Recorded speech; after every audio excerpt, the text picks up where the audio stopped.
Asal-usul Gampong Alue Naga. Pada zaman dahulu, Aceh masih berdiri sebagai sebuah kerajaan. Pada masa pemerintahan Sultan Murah, terjadi keresahan di sebuah tempat di pinggiran kota raja. Sultan Murah kemudian mengunjungi tempat tersebut untuk mengetahui permasalahan yang terjadi. Tuanku, akhir-akhir ini banyak terjadi keanehan di sebuah bukit Lamyong. Banyak ternak yang hilang saat kami gembalakan di sana. Selain itu, bukit Lamyong kadang-kadang menyebabkan gempa, sehingga membahayakan orang-orang yang berada di bawahnya. Sejak kapan hal itu terjadi? Keanehan itu terjadi sejak menjelang meninggalnya ayahanda tuanku, Sultan Alamsyah. Sultan Murah kemudian kembali ke istana dan berbicara dengan sahabatnya Renggali. Renggali adalah putra dari Raja Linge. Raja Linge sendiri merupakan sahabat dari Sultan Shah Alam, ayahanda dari Sultan Murah. Aku sangat heran dengan bukit yang ada di Lamyong itu. Mengapa ada bukit memanjang di sana? Padahal di sekitarnya dahulu hanyalah rawa-rawa yang selalu berair. Menurut cerita orang-orang di sana, bukit tersebut muncul secara tiba-tiba pada suatu malam. Kakanda saya, Raja Linge Muda, menaruh curiga ketika pertama kali melihat bukit tersebut dalam perjalanan ke kota raja. Bukit itu seolah-olah memanggilnya. Pergilah ke bukit itu, cari tahu sebenarnya apa yang terjadi dengan bukit di Lamyong itu. Renggali memeriksa setiap sudut bukit di Lamyong tersebut, dari selatan hingga ke utara dekat laut. Renggali merasa bukit tersebut sangat aneh. Renggali terus memeriksa bukit tersebut dengan berjalan mendaki bagian atas bukit. Renggali terkejut karena tiba-tiba merasakan air mengalir di kakinya. Saking terkejutnya, Renggali melompat ke bawah sambil berguling-guling. Bukit yang aneh. Renggali semakin merasakan keanehan dengan bukit tersebut. Apa nama putra Raja Linge? Siapa kamu? Renggali semakin heran bahwa bukit tersebut bisa bicara. Hamba adalah Naga Hijau, sahabat dari ayahanda tuanku. Kamukah itu naga hijau? Lalu di mana ayahku? Bukit itu pelan-pelan mulai terlihat berbentuk kepala ular raksasa. Panggillah Sultan Alamsyah, hamba akan membuat pengakuan. Renggali segera kembali ke istana dan menemui Sultan Murah. Jadi bukit itu ternyata naga hijau yang menghilang bersama ayahku. Mengapa dia ingin menemui ayahku? Apakah dia belum tahu Sultan sudah wafat? Sultan Murah dan Renggali segera bergegas menemui naga hijau. Mengapa Sultan Alamsyah tidak datang? Sultan Alamsyah telah lama meninggal. Mengapa keadaan kamu bisa seperti ini, Naga Hijau? Kami kira kamu telah kembali ke asalmu. Tetapi, di mana Raja Linge? Bukit tersebut bergemuruh mengeluarkan suara menggelegar. Hukumlah hamba Sultan Murah. Hamba sudah mengkhianati Sultan Alamsyah. Hamba sangat pantas dihukum.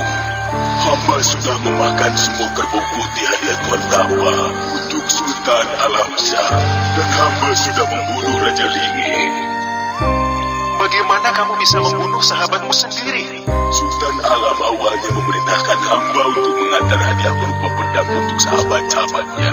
Semua pedang tersebut sudah hamba sampaikan, kecuali untuk Raja Linge dan Tuan Tapa. Maka hamba mengunjungi Raja Linge terlebih dahulu. Kebetulan beliau juga berniat mengunjungi Tuan Tapa untuk mengambil obat istrinya. Sesampainya di tempat Tuan Tapa, beliau menitipkan kepada hamba 6 ekor kerbau putih besar dan gemuk untuk Sultan Alamsyah. Karena ada titipan dari Tuan Tapa, maka Raja Linge memutuskan untuk ikut mengantarkan ke kota raja. Karena itu kami memutuskan untuk ke Linge terlebih dahulu mengantarkan obat untuk istrinya. Lalu apa yang terjadi? Di sepanjang jalan, hamba tergiur memakan daging kerbau yang gemuk itu. Maka hamba mencuri 2 ekor dan memakannya. Raja Linge kemudian panik dan bertanya siapa pencurinya. Hamba memfitnah Kule si Raja Harimau. Akibatnya, Raja Linge membunuh Kule. Di perjalanan dari Linge menuju kota Raja, kami beristirahat di tepi sungai Besangan. Hamba kembali mencuri 2 ekor kerbau dan memakannya.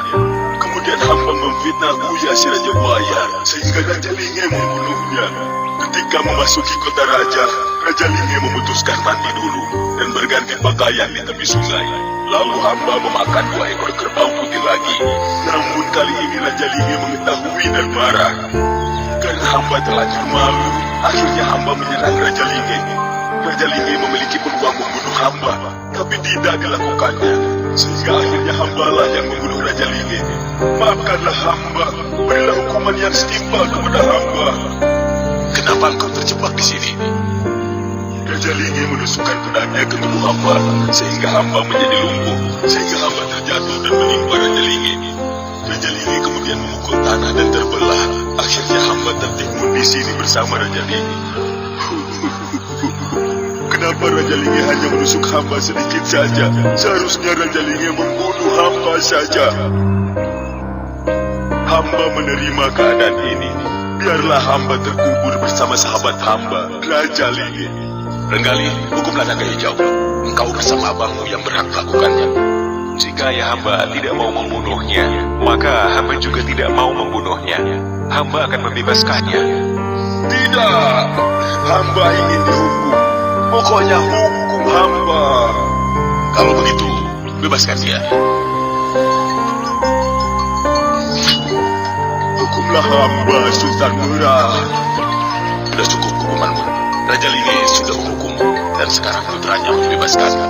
Pulanglah ke negerimu. Hamba sungguh menyesal. Hamba memiliki sahabat-sahabat yang berhati mulia, tetapi hamba justru mengkhianatinya.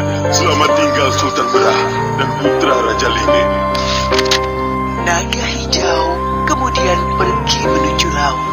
Tanah yang dilalui naga hijau membentuk sungai kecil akibat pergerakan naga hijau tersebut. Di kemudian hari, daerah bekas tempat naga hijau tersebut dikenal dengan nama Alue Naga. Alue Naga artinya sungai kecil. Di tempat tersebut terdapat rawa-rawa dan sungai kecil yang selalu tergenang oleh air mata penyesalan seekor naga yang tega mengkhianati sahabat-sahabatnya.